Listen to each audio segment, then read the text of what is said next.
आगामी कुछ महीनों में विधानसभा चुनाव होने जा रहे हैं। सत्तासीन पार्टियां और विपक्ष तमाम राजनीतिक दल जनता के द्वार पर हैं।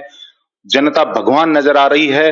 भले ही राजनीतिक दलों को सत्ता में आने के बाद भले ही उन्हें उनकी जरूरतें ना महसूस होती रही हों, लेकिन अब कमोबेश जो असली संविधान के अंदर जो शक्तियां दी गई हैं, जनता को ही सर्वोपरि रखा गया है, जनता को जनार्दन माना है, वही राजनीतिक दल अभी जनता को सिरमौर मान रहे हैं। हमारे साथ जिला बार एसोसिएशन के प्रधान मंजीत सिंह एडवोकेट हैं। मंजीत यादव जो है लंबे समय से कांग्रेस पार्टी के साथ जुड़े रहे हैं और अभी हमारे साथ है।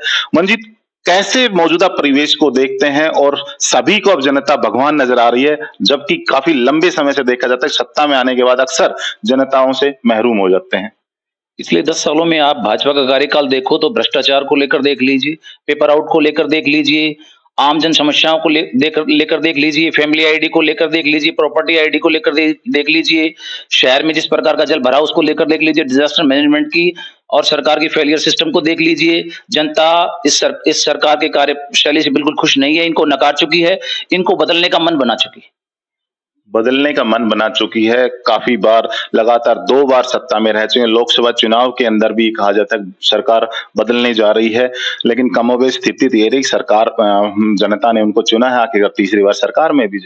जिस प्रकार का पूरे हिंदुस्तान के अंदर आप देख रहे हैं किस प्रकार से स्वायत्त संस्थाओं का दोहन ये सरकार कर रही है, किस प्रकार सत्ता में आने के लिए कितने सत्ताओं का दुरुपयोग किया गया है, ये पूरे देश से छुपा नहीं है। किस प्रकार से सत्ता में आए हैं ये आप हमसे बेहतर जानते हैं।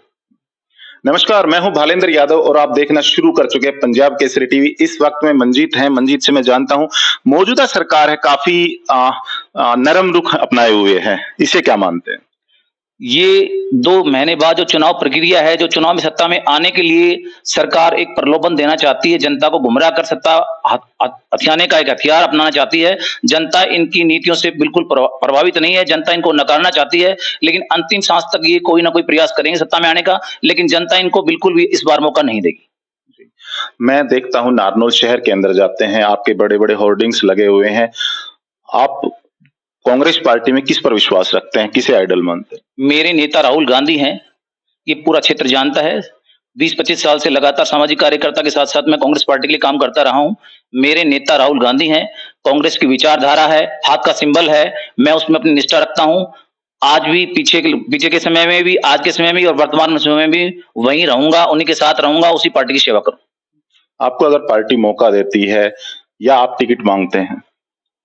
पार्टी मौका देती है तो निश्चित रूप से हम चुनाव लड़ेंगे। जहां तक टिकट मांगने का सवाल है, निश्चित रूप से मैंने टिकट मांगने के लिए फॉर्म भरा है। ये क्षेत्र की क्योंकि मैं सोशल एक्टिविस्ट हूं, सभी एक्टिविस्टों का, पार्टी के कुछ संगठनों के सदस्यों का ये भी आदेश था या आग्रह लगाइए मेरे को, कहा कि आप चुनाव में आइए। निश्चित रूप से आप इतने साल से पार्टी की सेवा कर रहे हैं, आप जैसे कार्यकर्ताओं को मौका मिलना चाहिए।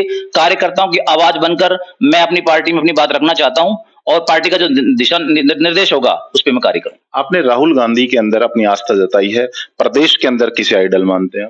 देखो, प्रदेश हो या देश हो, देश के अंदर ही प्रदेश है। और आप इस प्रकार का जो क्वेश्चन पूछ रहे हैं, ये प्रश्न जो आप कर रहे हैं, क्या राहुल गांधी कांग्रेस नहीं है? क्या हाथ का सिंबल प्रदेश के नेता हाथ के सिंबल के साथ नहीं लड़ेंगे चुनाव? क्या प्रदेश के जो नेता हैं क्या राहुल गांधी को अपना लीडर नहीं मानते? ये स्पष्ट है कि मैं कांग्रेस पार्टी का सिपाही हूं, मैं व्यक्तिगत पूजा नहीं करता हूं, कांग्रेस पार्टी की पूजा करता हूं। कांग्रेस पार्टी मेरा आधार है, राहुल गांधी मेरे नेता हैं और मैं क्षेत्रीय रूप से पार्टी को डिवाइड करने के उसमें नहीं पड़ना चाहता हूं। मैं निश्चित रूप से कांग्रेस पार्टी में विश्वास करता हूं। मेरा सवाल मंजीत यादव कांग्रेसी नेता से है कि वो कौन से ग्रुप में आते हैं। कांग्रेस गुटबाजी के लिए जगजाहिर है, एक गुट बीजेपी में चला गया है, 2 गुट अभी बाकी हैं, तो हरियाणा में कौन से गुट से होकर के आप राहुल गांधी तक पहुंचे? कांग्रेस में कोई गुटबाजी नहीं है, ये मीडिया के द्वारा और भाजपा के द्वारा प्रायोजित एजेंडा है। कांग्रेस में कहीं गुटबाजी नहीं है, जो जाना चले गए उन पे चर्चा करना मैं समझता हूं उचित नहीं है। और जहां तक सवाल है गुटबाजी का, सारी पार्टी हमारी पार्टी कार्यकर्ता है, कोई बड़ा कार्यकर्ता है, कोई छोटा कार्यकर्ता है, सभी पार्टी के कार्यकर्ताओं के लिए पूरा सम्मान है, बड़ों के लिए भी छोटे लोगों के लिए भी। और हाथ का सिंबल सभी पार्टी के कार्यकर्ताओं का निशान है। राहुल गांधी सभी के नेता हैं, सभी के उन्हों को अपना नेता मानकर कार्य करते हैं। प्रदेश में तो कोई नेता होगा, आपके पोस्टर्स में हम देखते हैं सिर्फ राहुल गांधी और आपकी तस्वीर, बाकी कोई सभी नजर है? ऐसा नहीं है, ये आपके देखने का नजरिया। क्या राहुल गांधी कांग्रेस के नहीं है? क्या हाथ का सिंबल स्टेट का नहीं है, सेंटर का नहीं है? आप क्षेत्र में क्यों घुसना चाहते हैं? आप क्यों उसको एक मुद्दा बनाना चाहते हैं, जबकि पूरा देश जानता है कि राहुल गांधी अपोजिशन लीडर किस प्रकार से मुखर होकर पूरे देश में अपनी आवाज उठा रहे हैं। मेरे वो आदर्श हैं, मेरे वो नेता हैं, हाथ का सिंबल मेरा निशान। हरियाणा में भी तो आप किसी की सरकार बनाएंगे या राहुल गांधी ही पूरे सेंटर से ही प्रदेश की सरकार चलाएंगे?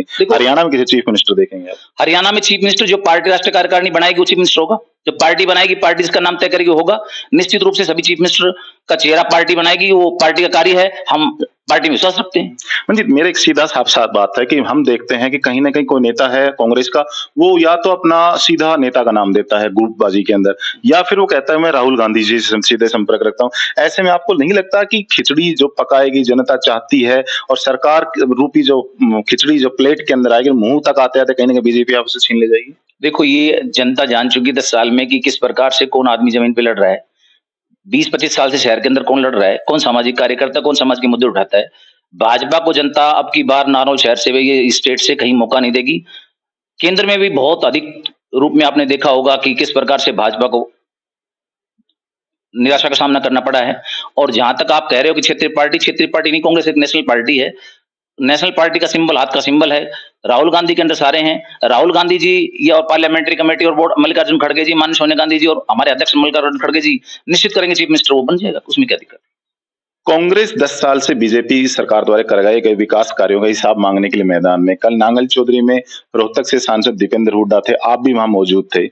आपने भीड़ देखी वहां पर, और जिस तरह से अपने नेता के पास हाजिरी लगाने और टिकट लेने के लिए जो लालायित थे, उससे आप मानते हैं कि सरकार में कहीं टिकटों का बंटवारे को लेकर सही नहीं हुआ तो जो भगदड़ मचेगी उससे कांग्रेस को नुकसान होगा? कांग्रेस इस बार इस विषय में पहले ही मंथन कर चुकी है कि ऐसे व्यक्तियों को पहले ही पार्टी चिन्हित कर चुकी है जो अवसरवाद को देखकर या हवा देखकर पार्टी में आ रहे हैं। सभी कार्यकर्ता हैं, कोई मुझे नहीं लगता कि कोई आदमी भागेगा और सभी पार्टी के प्रति लॉयल रहेंगे।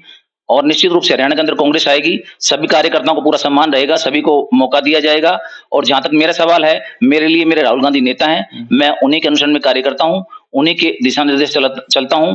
भले ही मेरे को व्यक्तिगत रूप से वो जानते नहीं जानते, विषय ये नहीं है। विषय ये है कि हम पार्टी की विचारधारा से जुड़े हैं और पार्टी की विचारधारा से जुड़ा हुआ व्यक्ति कभी भी व्यक्ति पूजा नहीं करता।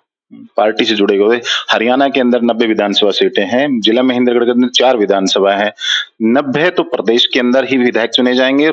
हरियाणा के महेंद्रगढ़ जिले की बात की जाए, यहाँ 4 विधानसभा हैं, लेकिन यहाँ 400 लोग टिकटार्थी हैं।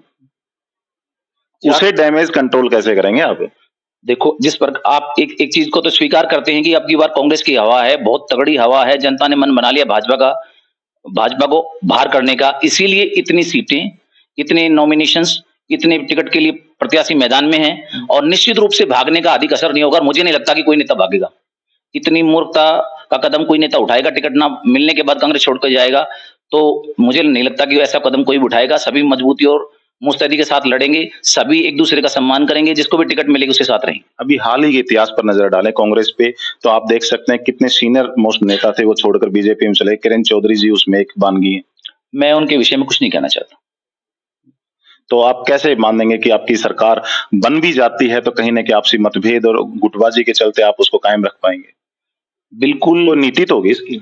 ये पार्टी के अंदर की पॉलिसीज होती है, मीडिया के सामने एक्सपोज नहीं की जा सकती, ना उस पर एक्सप्लेन किया जा सकता। माफी चाहूंगा। आपको मौका मिलता है तो आप नारनौल की सेवा करेंगे, और क्या विजन रहेगा नारनौल को लेकर आपको? देखो, स्वस्थ शिक्षा, स्वास्थ्य और स्वस्थ शहर बनाना, छोटे रोजगारों को प्रोत्साहित करना, आम आदमी को सरकार की नीतियों से अवगत कराकर लाभ पहुंचाना मेरा उद्देश्य रहेगा।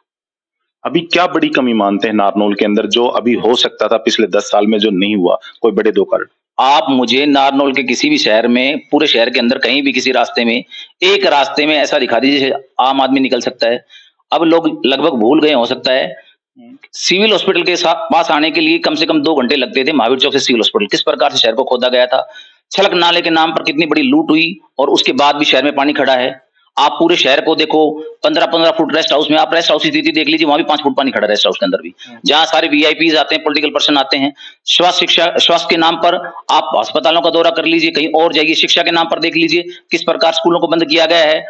ये ठीक है कि कुछ सामाजिक कार्यकर्ताओं ने ही मुद्दा उठाया, बहुत से लोग उसमें नहीं आ पाए, लेकिन हम हमेशा ही गलत नीतियों के खिलाफ लड़ते रहे हैं। भाजपा की गलत नीतियों का विरोध करते थे, करते हैं और करते रहे हैं, और अब जनता भाजपा को नकार चुकी है। कांग्रेस का बहुत बड़ा अच्छा समय आने वाला है, और निश्चित रूप से कांग्रेस में 90 की 90 सीटों में आप अचंभा मत मानिए कि 90 से 90 सीटें आते। चलो बहुत बहुत शुक्रिया हमारे हमसे बातचीत करने के लिए। ये थे मंजीत यादव, बार एसोसिएशन नारनौल के प्रधान और कांग्रेसी नेता। और मंजीत यादव के बारे में एक बात और बताते चलें कि ये नारनौल जिला बार एसोसिएशन के इतिहास में सबसे पहली बार सबसे अधिक मतों से जीतने वाले हैं। और शायद यही कारण है कि कांग्रेस में लंबे समय से कार्यरत होने के बावजूद और जो बार के अंदर बड़ी जीत मिलने के बाद ही शायद अति उत्साहित भी नजर आ रहे हैं कि कहीं ना कहीं ये विधानसभा में भी इसी तरह से प्रचंड बहुमत से अपना विधानसभा में नामांकन दर्ज करवा पाएंगे और विधानसभा की सीट को जीत पाएंगे। कैमरा पर्सन भूप सिंह के साथ भालेंद्र यादव, पंजाब केसरी टीवी, नारनौल। हमसे जुड़े रहने के लिए हमारे YouTube चैनल को सब्सक्राइब करें और नई वीडियो की नोटिफिकेशन के लिए बेल आइकॉन को दबाएं। अगर आप ये वीडियो Facebook पर देख रहे हैं तो लाइक जरूर करें और ज्यादा से ज्यादा शेयर करें। धन्यवाद।